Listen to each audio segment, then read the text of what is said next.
not even need Bowers game for me. Ahoy there, YouTube! I'm back again today for another episode of Games In, Games Out, where I talk about the games that I'm playing, the games that I have played, the games I'm keeping, the games I'm getting rid of, and everything in between. So, first and foremost, we have The Mine from Pandasaurus Games. I gave this one a Bowers Best Seal. That's how much I love this game. So this is a really simple game. It's just a deck of cards, 1 through 100, and you are trying to put those cards in ascending numerical order. 2, 16, 23, 31, 35, 37, 52, 59. You're just trying to put them in order. Simple, right? Well, here's the catch. You can't talk at all. You have to do this with non-verbal cues. You can't be like...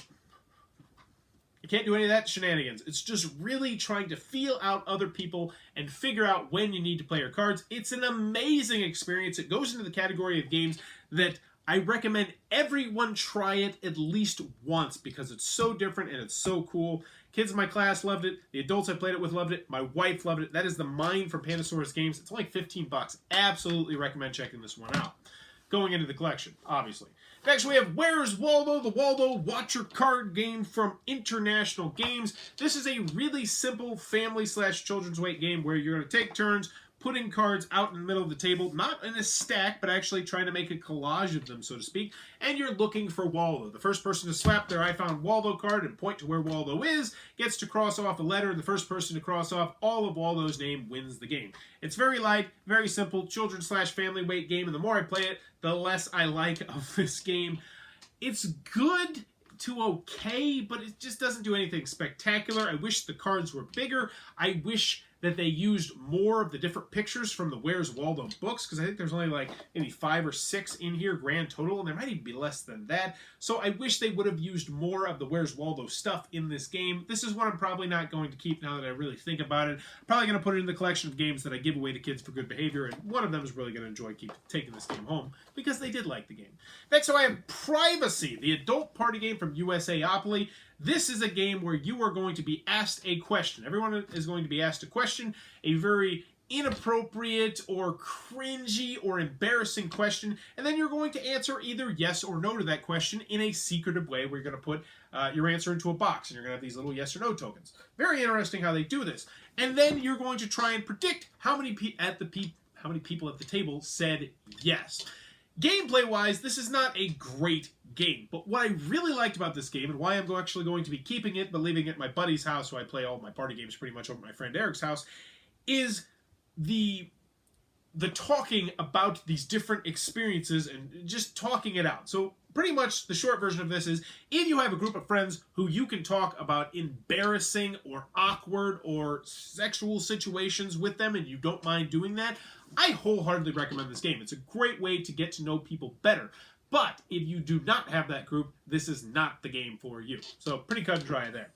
Next we have Deadpool versus the World, also from USAopoly. This is a very simple Cards Against Humanity-esque game where you're going to have a picture of Deadpool doing something crazy, bizarre out there, and then you are going to have these cards that look like the Cards Against Humanity cards. They'll have, say, something mildly humorous on them, but where this one is better, in my personal opinion, is because you actually have a dry erase marker and you fill in the blank. So you create part of the punchline that will make the card funniest, and then the judge decides which one he likes the best. They win the card. Simple as that. You try and get 5 cards. I'm going to keep this also at my buddy Eric's house. He's a huge Deadpool fan. We brought this over. It was hilarious, but that being said, it does have a typical problem that a lot of the games like this have, are that some rounds you're going to have no answers that are funny, and it will just be... I don't like any of these answers. Do I have to pick any of these answers? None of these answers are funny. So there you go. That's Deadpool versus the World. You pretty much know what you're getting out of this game. Next, we have End of the Trail, which unfortunately doesn't actually roll, despite the fact that it has really super cool wheels on it. This is a really simple press your luck game in which you are going to try and go around looking for gold by prospecting. I like this game, and I think it's a good to very good game. But that being said, it has this really weird balancing act where I don't feel like there's enough press your luck in the game. Because how it works is essentially you're going to be going around trying to press your luck, trying to get higher numbers to get more gold. But there also is a super important aspect to this game where you're going to be keeping these cards you're using to make the best poker hand at the end of the game. And I feel like making the poker hand versus pushing your luck is slightly imbalanced towards making a better poker hand, whereas I wish it was slightly more balanced or even more slightly towards the pressing your luck. That being said, I still think it's a good to great game, and I'm going to keep it for the time being. I'm also going to be reviewing a micro expansion that came with it, which, honestly, if that micro expansion does not add enough to the game, I'm probably going to get rid of it. But for the time being, I'm keeping it so I can try out the micro expansion. I'll post a review of the micro expansion eventually, which I think adds like a saloon guy, a shooter guy. But that's the end of the trail from Out Creep Games. One that right now, it's on live support. If the expansion is good, I will keep it. If the expansion is not good, probably going to get rid of this one. Next, we have Shuttles, which is a really simple three-dimensional game in which you're going to try and get your pieces from one side of the board to the other side of the board. But coolly enough, and I don't normally do this, I'm actually going to get it out and show you, the board, actually, you can move it. So you can move the board, and it's really interesting. It's a cool piece of technology. Well, technology. In the end, it's good. It's good. It's a good abstract game. Kids liked it more than I did, and so, as a result, I'm going to put this in the good behavior pile where if kids have really great days, they can win the game. Not one that I'm going to be keeping, though. Next, we have Fluster. This is a really simple Parker word game in which you are going to have these 4 notepads that will look like, fill-in crossword puzzles, so to speak. They're crossword puzzles. And each turn, all you're going to do is you're going to say a number and a letter, and then each person is going to have to fill in that number with the letter that you said. You're only going to have 2 numbers that you can do it on. So you're going to have, I believe it's a 20 square grid on the left and a 20 square grid on the right. Actually, it's more than that. 1, 2, 3, 4, 5. 5 by 5. My math is not adding up. 5, 10, 15. Oh, it's 25 squares over here, 25 squares over there, and you're trying to make these words so you can score the most points. Very simple word game, but I really enjoyed this one, and I'm actually going to be keeping it not only for my classroom, but also as a game night lightweight filler game. The kind of game, somebody's going to be 15, 20 minutes late. I play. Really enjoyed this one. I'd like to see this one reprinted. That is Fluster. Next, we have Clue Suspect, which is Clue, the card game, but there's also another game called Clue, the card game, which has tiles for some reason. This one is just pure cards. It's a deductive logic game, and it's good to okay. I liked it. I am going to be keeping it, I think. In my classroom, here's the thing. I have Clue, the card game, in my classroom, and then I have this game of Clue. And this one is just pure deduction, and I feel like it does pure deduction better, but I feel like I like Clue, the card game, slightly better than Clue Suspect, which actually should be called Clue, the card game, because it's just a pure card game. I don't know. None of them are great, but the kids like them. So pretty much the bottom line is, if you have kids who like Clue, then yeah, check this one out. You find it for cheap at a thrift shop or Goodwill. But if not, there's no reason I can recommend it. Next, we have Think Again from Yellow. This one's going into my classroom. This is a really weird trivia game where you're going to have a card, and you're going to read one of the questions on the card, and then on the back of a separate card, it's either going to say right or wrong, or have a green circle or a red square, which lets people know to say the right or the wrong answer. You're going to read the question, then people are going to have to think real fast to say the right answer or the wrong answer, depending on what's on the back of the card. So it kind of messes with your brain. It stretches your brain in an interesting way. I think it's a good trivia / party game. It doesn't outstay its welcome. Really easy to learn, easy to teach. I would honestly probably not keep this one, but the kids in my classroom really enjoyed it, so I will be keeping it to play with them. I might give it away to one of my kids at the end of the summer.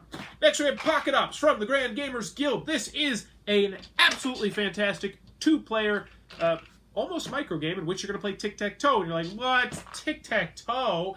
Yeah, but there's also like an outthink, outsmart, outmaneuver aspect to this game where other people will be able to lay down a card to try and predict if you are going to place your X and O on that spot, and if they predict it correctly, then you don't get to place your piece down there. So there's like this, this game inside the game, but there's also specialists in there, and each round you're going to have one specialist who will let you assassinate a character or hack into something or grapple somebody or ninja star somebody or push somebody. Really cool game. Really fantastic 2-player, lightweight game, and honestly, bang for my buck, I don't know if there is another game that I could play 2 players 15 to 20 minutes that I like better than this game right now. That's how much I'm digging on Pocket Ops. Fantastic. Instantly going into my collection. Next, we have Scats from Go Anywhere Games. This is a god-awful excuse for a game in which you are going to try and roll these round 12-sided die onto this board right here and try to get them on very specific spots in order to score points. But the problem with this game, it's really stinking hard to get it to roll on there, and it's not a fun game. It's not a fun game. You roll dice, you try to get them on certain spots, but oh god, watch my review of it. Such a stupid game. I hate scats. I really hate that game. Next we have Dragon's Breath, which was actually the Kinderspiel des Jahres winner for 2018, and the kids in my class wholeheartedly agreed. They sat there for hours playing this game, watching other people play this game, and it's really quite simple. You're going to have rings, like these shower rings in the center that will form a stack. You're going to put gems in there, and then at the beginning of each round, you're going to pick which gems you want to collect. And you'll take a ring off, and if purple gems fall off, you get to collect the purple gems. If the red gems fall off, you get to collect the red gems. Very light, very simple. Son loves it. Kids love it. I don't hate it. I think it's a very good to great game, and yeah. Instantly into my collection for my classroom and for at home. That is Dragon's Breath, one that I will probably have as long as I play games with kids. Really enjoy that one. Next we have Looting Atlantis from Shoot Again Games, 2 to 4 players. This is a really simple game where you are collecting sets, and the more you have of specific colors, it's going to give you points. But the theme is that you are going around Atlantis, stealing things because Atlantis is burning. There's a giant volcano in the middle, and as you take your turns, the fire is going to start spreading. And that's pretty much the crux of the game. I wanted to really like this game. I think it's a good game, but there's one particular color of card in this game which is really overpowered. There's a card where if you take this card, you get to take extra actions on your turn, but here's the thing. Those extra actions can mean that you can just turn around and take a different yellow card, and it just kind of completely imbalances the game. So Looting Atlantis, I think it's good, but it's not one worth keeping, unfortunately, due to the imbalance of those yellow cards, in my personal opinion. Next we have Marvel Contest of Champions Battle Realm. This is the new release for 2018. It has Thanos on the cover, and it's got Thanos on the side right there, and it's got Iron Man and Thor, and oh my gosh, they tried to make King of Tokyo and Smash Up and Marvel all together, and it's got these really cool standees in the game, and the cool little, the cool little things that they have in King of Tokyo that keep track of your health, and they streamline different aspects of the game, and there's special abilities, and there's special planets you can go to, and the game sucks. It's god-awful. It's terrible. Watch my review. I think I gave it like a 3. Yeah. So, I'll just give you the clip notes. There is one completely broken strategy to win the game, and it's not a fun strategy. It's just go from point A to point B to point C to point D. Just fly around. If you get a character that flies, just fly around, and you're going to get a boatload of points, which will probably win you the game in about 2 or 3 turns. Or the other thing that sucks about this game is the fact that you can lose before you have a turn. So it goes up to 6 players, and if 2 or 3 people attack you before you play, you're dead. You lose. Game over. It's not fun. Upper Deck, you suck. Next, we had Cheese Quest, the quest for cheese. Super redundant game of playing as a mouse and trying to get cheese, but it's not going to be that easy because there's mouse traps and there's there's glue traps and there's debris that's going to block you. This is a modular board where you're going to be setting out this area, and you're going to try to get cheese, which will be these pieces spread around, but there's going to be cats that will spook you out. There's going to be traps that will kill you and send you back to your nest. It's a really simple family weight game, and if you play it the way the game wants you to play it, it's a good to very good family weight game at 3 and 4 players. 2 players, not really one I could recommend. But if you don't play it the optimal way to play the game, which is to play attack cards and block people and do all sorts of stuff like that, really utilize the cards in this game, it's not a good game. So, Cheese Quest, is it what I'm going to keep? I'm going to keep it in my classroom for now, because when you do play it at 3 and 4 players and you do play it the right way, it's a fun, simple family weight game. But I have a lot of other games that you don't have to play a certain way to have fun with, so this one might have a short shelf life. Next we have Callisto, the game from Reiner Knizia and University Games, who has a notoriously poor track record with me. This is just, God, it's so unflavored abstract, which, hey, whatever. It's a really simple abstract game in which you're trying to put down pieces and connect those pieces to your pillars and connect them to your other pieces and put out as many pieces as you want. It is stupid simple.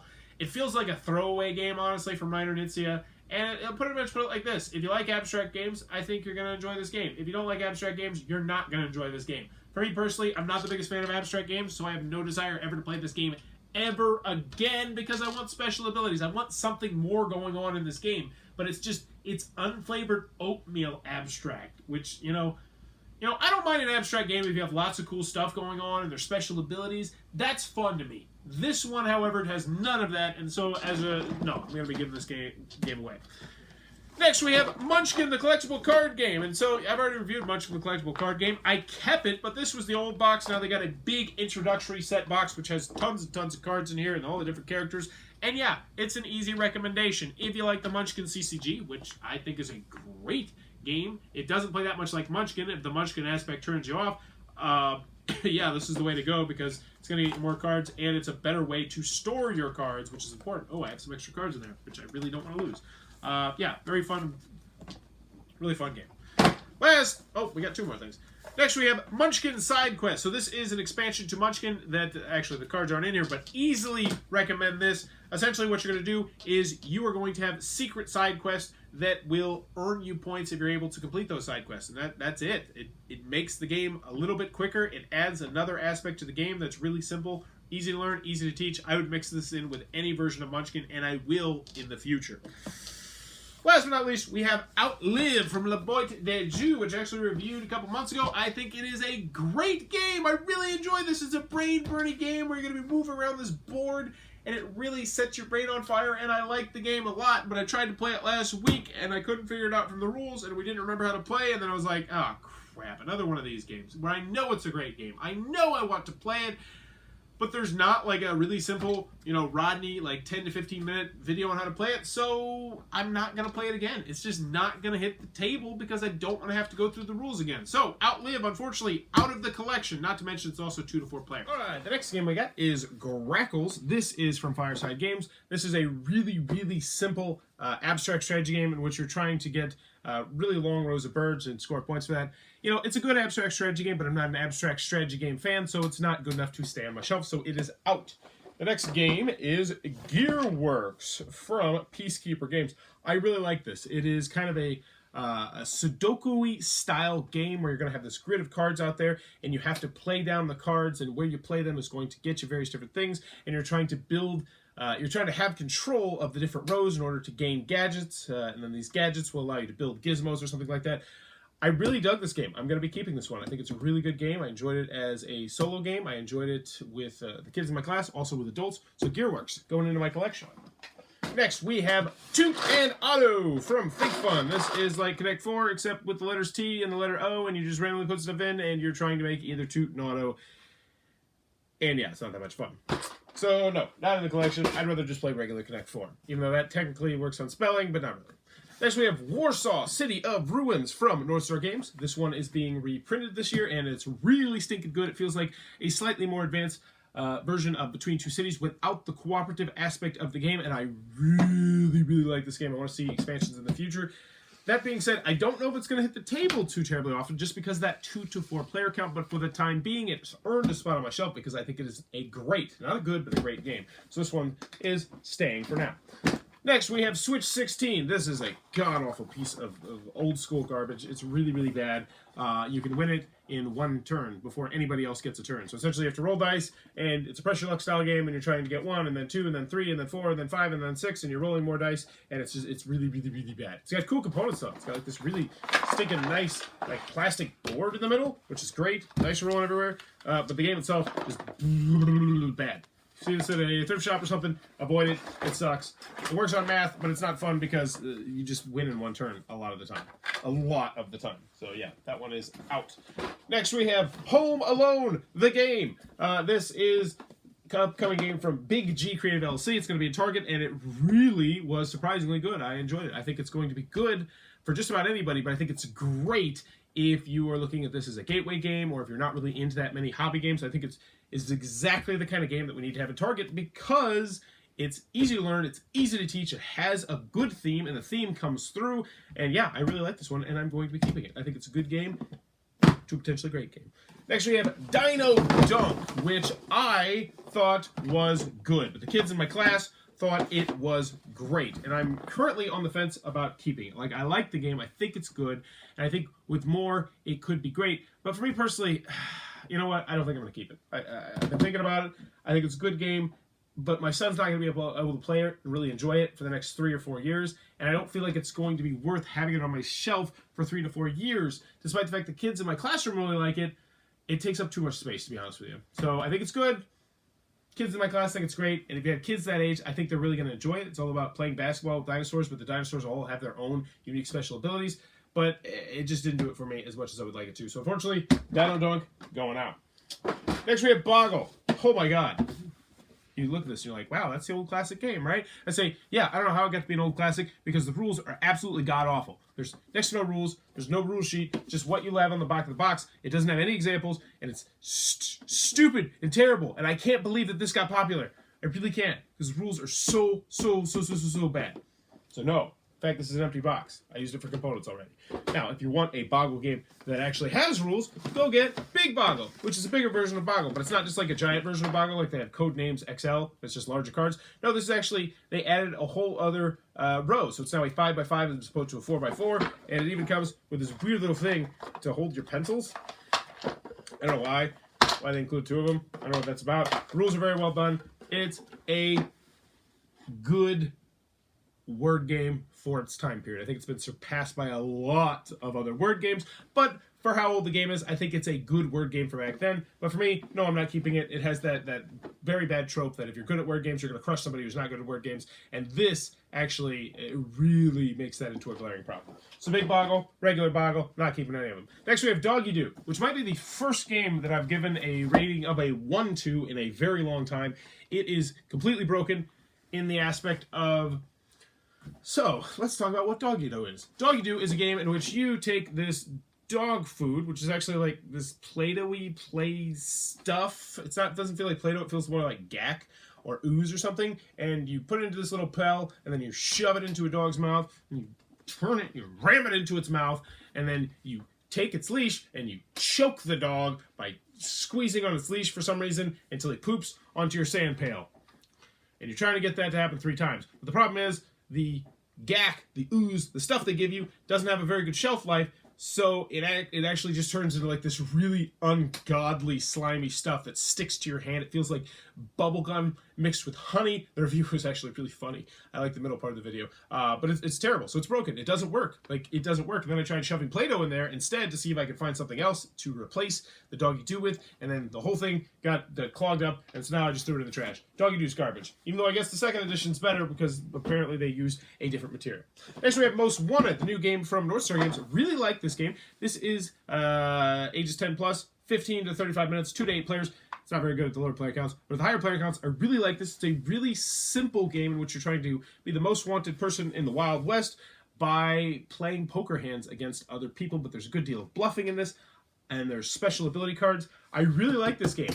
That being said, the people that I played it with didn't like it as much as I did, so it's one of those rare games where it's like, I'm used to people being like, oh, this is good too, and people are like, I liked it, it was okay, and I was like, oh my gosh, this is great. So I'm keeping it. The kids in my classroom liked it a lot, luckily, though, so I'm going to play with the kids in my classroom, and hopefully I'll find a group of people who like it more. But this one, I really enjoy this game. Most Wanted, plus gorgeous artwork. So that one is sticking around. Next we have Friend or Fox, a game of ridiculously revealing questions. This one's your typical adult party game in which you're going to ask stuff in, and then you're going to try to predict what the people say, and, you know, it's just another adult party game. I did have fun with it, though. Actually, I liked it a good deal. I'm going to not keep it, but I'm going to let my buddy Eric, who keeps all my adult party games, keep it. So this one is going to be kept. It is worth keeping if you like adult party games, but that's a very limited portion of my audience, I would imagine. Next we have Postcards from America, and this game's a difficult one for me because my son loved it. This is a game in which you're going to be traveling around America by rolling dice, and you have to try to earn postcards by going to different locations. So it's a really good game to learn geography. Like, that's what I like about this game. Like, it does the map right. Like, Ticket to Ride, you might say, oh, you can learn geography from that. But it's like, no, the map's all weird and wonky, and places are in different spots. They don't really delineate the different states. This one really does. It looks like a map on the back, which I like. Gameplay-wise, the gameplay's not that much fun. And if you're an adult, you're going to crush kids. But my son really likes it. So I guess it's going into the keep pile, despite the fact I'm not that hot on the game. But until my son, gets his geography down even better, I think this is a fun game to play with the family to work on geography. It's not too short. Plus, I do like the postcard concept because the postcards all have like little handwritten notes to mimic someone visiting location. Next, we have Zooscape from TMG, and this is Hisashi Hayashi, who's all the rage right now, especially for TMG. And I enjoyed this game. It was if I recall correctly, an you split, I choose game, and I like those games. But I put this on the shelf because I thought it was good to great, and then I never played it again, so now it's gone because you can't have that. Can't have it. I'm not playing it. You got to go. In fact, I got a couple other games over here. One that I really, really like. I think it's a great game. But if I wanted to play it again, I would have to read the rules once again. I remember the rules being slightly frustrating. Next, we have Trap the Cap. This is an old-school Hallmark-style game. I even said in a review, this seems like the kind of game you'd find in your grandma's attic, and it has mechanisms like that. It's a roll and move game, but don't take that too bad because it is the kind of roll and move game where there's lots of different choices. You have like 4 different caps you're going to be able to move around. So most of the time, it's not like you just have to go 1, 2, 3. It's like I could go 1, 2, 3 backwards, or 1, 2, 3 forwards, or 1, 2, 3 sideways, or I can move this one 1, 2, 3, and it's okay. It's nothing special. I'm not keeping it, but it's not bad. It's not good. It's not bad. It's okay. Next, we have Weird Things Humans Search For. This is a really fun game. It's a little bit more difficult than you might want it to be, but essentially is you trying to predict the weird things humans search for, and they actually use like real Google results to get these things, and I like that. It's a fun game. Big Potato normally makes games that are pretty fun. They're not spectacular most of the time. This one, while not spectacular, is still a very fun game. Not keeping this one, but giving it to my buddy Eric, who generally has all my adult party games. This one's not necessarily an adult party game. It's ages 14+, but it still does fit that party ilk. So I like it, but not keeping it. Next, we have Jetpack Joyride from Lucky Duck Games. This is actually a Kickstarter prototype, but it looks like an almost finished version of the game because, Lucky Duck Games does this sort of thing right. And I thought it was good. It's a speed game in which you are trying to get from point A to point B by playing down these Tetris-y style pieces, and you have certain objectives that you're trying to complete, and then ways to get bonus points, and then you can get upgrades. And it's good. I thought it was fun. I didn't think it was amazing. I'm not going to keep it. I'm actually going to put it in my classroom, let the kids have it, but I thought it was good. Just not for me. The whole speed, racing across the side, not really my cup of tea most of the time. So, not a bad game, but I don't think it's a very great game, or a great game at all. Next, we have 12 Realms, which was a miniatures game. It's actually one of the first miniatures games I ever got sent in the mail, so it even had like a little special nostalgia part in my heart because they were like, yeah, we'll send you a miniatures game. And I was like, oh my gosh, miniatures game. And there's really nice coins. I think I even have an expansion in here, and still not keeping it because, honestly, I haven't played it since I reviewed it, and since I did the review for the expansion, I think. And it was a fun game. It's a fun game about going around and has nice little miniatures, but the fact I can't tell you anything about the game, that should tell you all you need to know. So yeah, that one has got to go. Next, we have this is an empty expansion box. Oh yeah, this is King Domino: Age of Giants. It's great.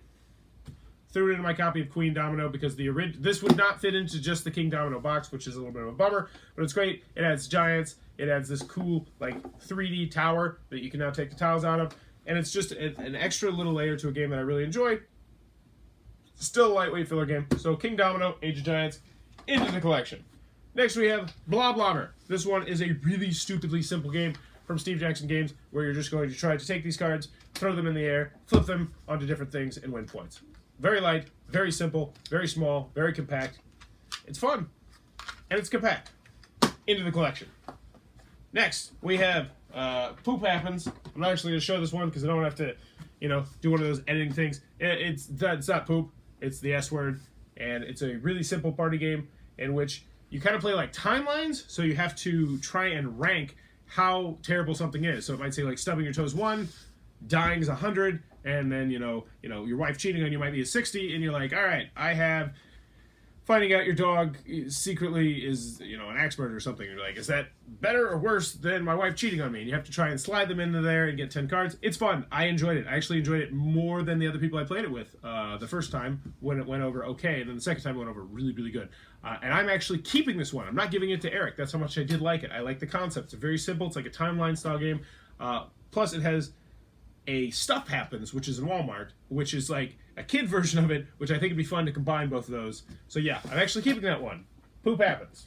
Yeah, not Eric, but me. Next we have Big Money, the game of risky rolls and fabulous fortunes. This one is one of those games that I thought was good. I picked it up at Gen Con. I thought it was a good game. I didn't think it was a great game. Brought it in my classroom the first day after Gen Con. Kids went nuts over this game. Just absolutely nuts. It has paper money, which annoys me. Some of the stuff I do like, though. It has the dice cup. It has, Yahtzee-esque mechanisms where you're trying to get 5 of a kind, 4 of a kind, that sort of thing. And it pretty much is just buying businesses and then hoping those businesses come up on the dice. And if they come up, you make a lot of money and you keep going until all the money's out of the bank. And whoever's the richest wins the game. I think it's a good game. Kids thought it was a great game. Meet them in the middle. I am going to keep it in my classroom. Not to mention it has a small box. And it's good for counting because it's like 10 plus 5 plus 15 plus 5. And that's the sort of counting that I really want to work on, especially with, first, second, third graders. So, yeah, keeping big money. It's going into my classroom. Next, we have Caper from Keymaster Games. I do this one. Yeah, Caper, Keymaster Games. This is a 2-player drafting game. You can play it 3 or 4 players, but I wouldn't really recommend it 3 and 4 players. 4 players, just completely no thank you. 3 players, 3 players is a really weird version of the game, which I also wasn't the biggest fan of. But it's a good 2-player game. I thought it was a very good 2-player version of the game, and I liked it. The artwork is very good. There's a good deal of variability here, and I think I'm going to keep this one. I liked it an awful lot. So, into my collection. Great artwork, though. I mean, can't even get over how good that artwork is. Next, we talked about a game that I'm getting rid of that I really, really liked the game. I thought it was a great game, and that's Shark Island. I really stink like this game. This is a 1 versus all game where one person plays as a shark and the other people play as, like the other people that are having to deal with it, like the boat captain and the mayor and stuff like that. And you have to try and take down the shark. And it's a really great game. It does feel somewhat fidgety in hindsight now, but I still really like this game. But if I wanted to play it again, I would have to read the rules, and if I had to read the rules, I probably would just want to play something that I know how to play off the top of my head. So, unfortunately, Shark Island, out of the collection, despite the fact I do think it's a great game. Don't Go to Jail, a Monopoly dice game. It's in way too big of a box. This is probably my favorite Monopoly game that I have played recently. It is a stupid, simple push-your-luck game where you're trying to collect, sets in order to gain money, and, that's really it. That's it. It's just like, hey, roll the dice. Did you get 2 blue? Cool, you're going to get like 35 points or something like that. Oh, did you get the 3 green? Then you're also going to get 25 points. So you get 60 this time. But if you keep going, you might bust.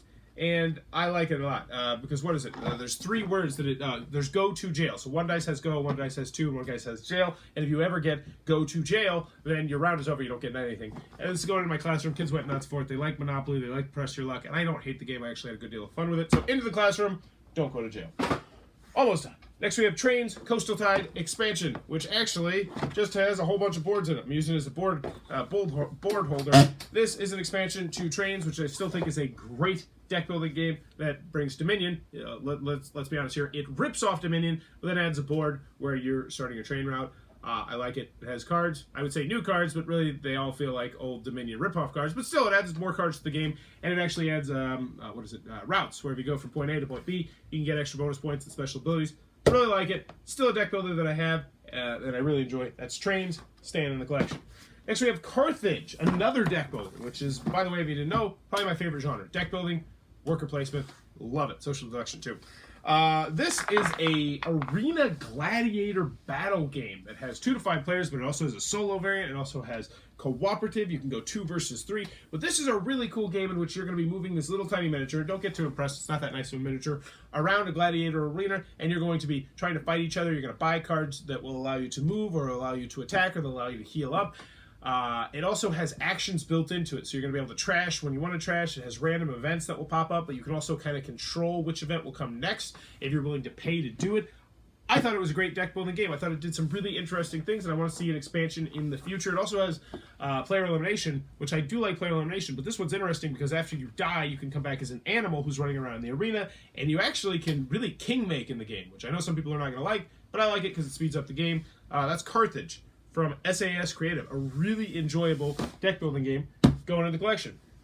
Next, we have Bad Actors, Free Your Wild Child. So this one is super simple. You're going to be an actor, and then you're going to get asked a question, and you have to, in character, answer the question. And it's a super simple party game. It's fun. I like it. I thought it was good to great, honestly. And I'm giving it to Eric. Like it. Next, we have Holmes and Moriarty, 2-player game. Really good. It's starting to fray on the outside, which annoys me. But I like this one better than Caper. In case you're wondering, I talked about Caper, another 2-player game in here. I like this one better than Home Alone, another 2-player game in here. But this one, I legitimately think is great. It is a very simple tic-tac-toe game at its core, where you're playing as either Sherlock Holmes or Moriarty. But it's like a trick-taking game where the first part of the trick is you deciding what trump is going to be on each one, and it's a drafting game, and there's some special ability cards in there if you want to mix that in, and that's really good. It's in a small, compact box, and it has like the board built into the side. It has a magnetic clasp that actually works. Jesus Christ, take note, yellow. Yeah, look at that. That's what a magnetic clasp is supposed to do right there. It's a really good game from Escape Velocity Games. If you're in the market for a 2-player game, this is definitely one. Don't let it go under your radar. Really good game. Last but not least, though, the game that I'm most excited to add to my collection, With a Bullet. A game that, honestly, if it went up to 5 players, would get a Bowers Best Seal in a heartbeat. And it's now my second favorite Tasty Minstrel Games game, because I play a whole bunch of those because they sponsor the channel, obviously. That's Pioneers Days. Wow. This is an outstanding dice allocation / dice drafting game in which they call it like Oregon Trail kind of the game, where you're drafting dice and you're getting equipment, you're getting people, and all these people and all these equipment have special abilities. There's different paths to victory, and it's just so good. It's really simple. I played it with the girls in my classroom. I played it on my game night. Both of them loved the game. The only problem that I have with it, 2 to 4 players. Give me that 5th player. Come on. So yeah, Pioneer Days, instantly into my collection. And if I could pick one game that I'd like to play right now, this is it, With a Bullet. I really like to play this game. Well, there you go. That's games in, games out. If you're enjoying what I'm doing, click on that subscribe button down below. And as always, thanks for your time, YouTube.